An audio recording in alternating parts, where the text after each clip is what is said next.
अच्छा, क्वेश्चन कह रहा है analysis show that a oxide has formula M0.98O।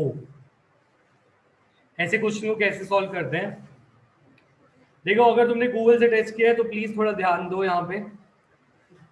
M0.98O, ठीक है। अब हमारे पास calculate the percentage of M2 plus and M3 plus. तो अगर मैं बोलूं कि यहाँ पर ये कौन सा डिफेक्ट, कौन सा है? डिफेक्ट का नाम क्या है? मेटल एक्सेस है या मेटल डेफिशिएंसी है? This is a metal deficiency defect. Metal. और ये मेटल डेफिशिएंसी डिफेक्ट होता किस वजह से है? जब कोई छोटे कटायन के चार्ज की जगह बड़ा कटायन का चार्ज प्रेजेंट होता है ना। तो फॉर एग्जांपल M2 प्लस होना चाहिए था, पर उसकी जगह M3 प्लस भी है, तो इस वजह से मेटल का परसेंटेज हो जाता है कम। तो मेटल का परसेंटेज कम होकर पहुंच गया 0.98।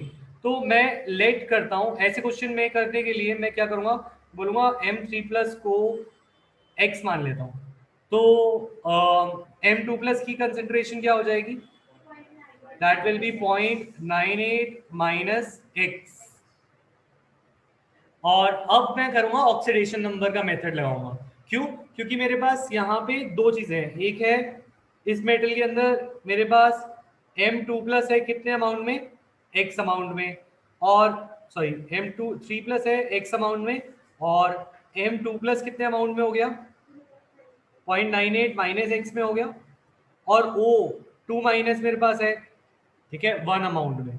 तो ऑक्सीडेशन नंबर जैसे निकालते हैं वैसे ही निकालूंगा, पर सारे कटायन अनायन का लेके चलूंगा।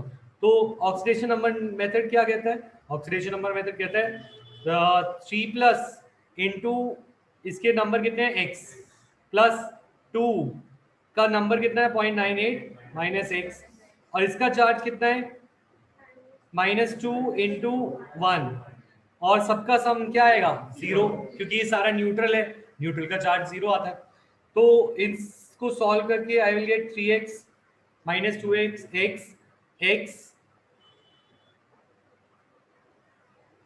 x is equal to 2 minus 1.96 आएगा, है ना। तो ये आ जाएगा 0.04, और x अगर 0.04 आ गया तो that means M3 plus ion कितना अमाउंट में प्रेजेंट है? 0.04। अच्छा, ये लेट M3 प्लस एक्स भी x क्या है? मतलब अगर क्वेश्चन पेपर में कोई टफ चेक करो और तुम 100 के पास हो और टीचर चाहे तो काट सकता है नंबर यहाँ पे। ये इस स्टेटमेंट का मतलब बना गया है, मतलब मेरे भी नंबर कट सकते थे यहाँ पे।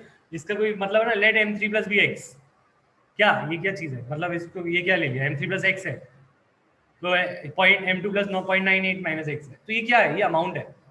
पहली चीज तो ये लिखना जरूरी था कि let amount of M3 plus भी एक्स। तो अमाउंट ऑफ M2 प्लस कितना हो गया? 0.98 माइनस एक्स। अब अमाउंट है तो अमाउंट क्या होता है? अमाउंट होता है 2 या 2 मोल। मोल अमाउंट की यूनिट क्या है? मोल। तो अगर तुम हो 100 के करीब और टीचर को ढूंढने हैं ऐसी तरीके की तुम्हारी कट ऑफ नीचे जाए DU में, क्योंकि बहुत ऊपर जा रही है, तो वो क्या करेंगे? ऐसी चीजों पे नंबर काटेंगे, क्योंकि ये केमिस्ट्री की चीज है। ये ऐसा तो नहीं है कि इंग्लिश में गलती कर दी तुमने, है ना। ये तो केमिस्ट्री की चीज है, तो केमिस्ट्री पे वो नंबर काट सकते हैं। तो यहाँ पे यूनिट होनी चाहिए मोल, अमाउंट लिखा होना चाहिए। तो ये मोल था, ये मोल पुट कर दोगे तो यहाँ पे हर एक चीज में तुम्हें मोल लिखना पड़ेगा कि ये कितना आया? 0.04 मोल आया, ठीक है। और M2 प्लस कितना आया? 0.98 माइनस 0.04, 0.94 मोल, ठीक है। अब परसेंटेज बोला है, ये क्वेश्चन सेम था, इसकी वैल्यू सेम थी। ये निकल के ऊपर भी गेज था बैक एक्सरसाइज में। यहाँ पे निकल की जगह M बोल रखा है, वहां पे फ्रैक्शन बोला हुआ था, यहाँ पे परसेंटेज बोला हुआ है। तो तुम वेरिएशन समझो, कुछ चीजें ऐसी वेरी होती हैं, ठीक है। क्वेश्चन बुक का एग्जैक्ट नहीं आता, बुक के क्वेश्चन में थोड़ा सा चेंज करके, लैंग्वेज चेंज करके और निकालना क्या है उसको चेंज करके बोर्ड में पूछा जाता है। तो वहां पे फ्रैक्शन था, यहाँ परसेंटेज है। तो परसेंटेज ऑफ M2 प्लस क्या होगी? That will be 0.94 by 0.98 into 100। ऐसे परसेंटेज ऑफ M3 प्लस भी आ जाएगी। अगर फ्रैक्शन पूछा होता तो क्या नहीं होता? बस 100 नहीं होता, फ्रैक्शन 100 100 नहीं होता तो फ्रैक्शन बन जाता। क्लियर है ये सबको? Everyone, is this clear?